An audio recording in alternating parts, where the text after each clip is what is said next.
ஏங்க நம்ம பைக்ல போறோம்னு வைங்களேன், பைக்ல போகும்போது நிறைய தூசி நம்ம மேல படும். தூசி படும் போதெல்லாம் வண்டியை நிறுத்தவே மாட்டோம். ஆனா சில தூசி கண்ணில் வந்து படும் பாருங்க, உடனே வண்டி நிறுத்திடுவோம்.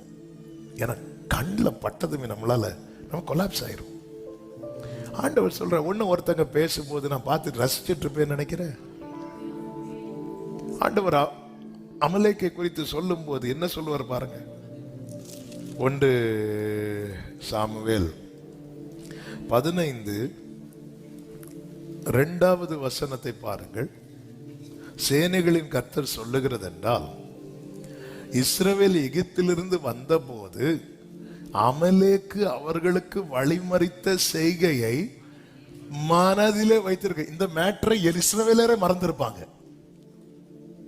எகிப்திலிருந்து வந்து எத்தனை வருஷம் ஆச்சு, அதுக்கப்புறம் எத்தனை நியாயாதிபதிகளை தாண்டி சாமுவேல் வந்து நிக்கிறாரு. இப்ப ராஜாக்களின் காலம் ஸ்டார்ட் ஆயிட்டு. ஆனா ஆண்டவர் சொல்றார், அவங்க எகிப்திலிருந்து வந்த போது அமலேக்கு அவர்களை வழிமறித்த செய்கை, அந்த அப்படி ஒரு கிரியை செஞ்சால அதை நான் என் மனசுல வச்சிருக்கிறேன் அப்படிங்கிறார். அதன் அர்த்தம் என்ன?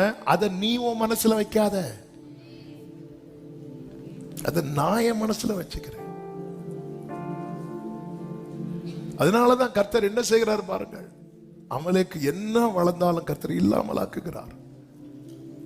சவுல் சப்போர்ட் பண்ணதுக்கு அப்புறம் சாமுவேலை கொண்டு போய் அமலேக்கின் கதையை முடித்தார். அதே அதிகாரத்துல சிலர் என்ன வந்தாலும் அந்த கசப்புங்கிற வேர் உங்களுக்குள்ள இருந்து பிடுங்கப்பட்டுட்டு நீங்க கர்த்தரை நோக்கி பார்த்தீங்கன்னா உங்களுக்கு தெரியும் அந்த பிரேயர் வந்து எப்படி போகும். அந்த வசனம் எவ்வளவு அழகாய் விதைக்கப்படும் தெரியுமா?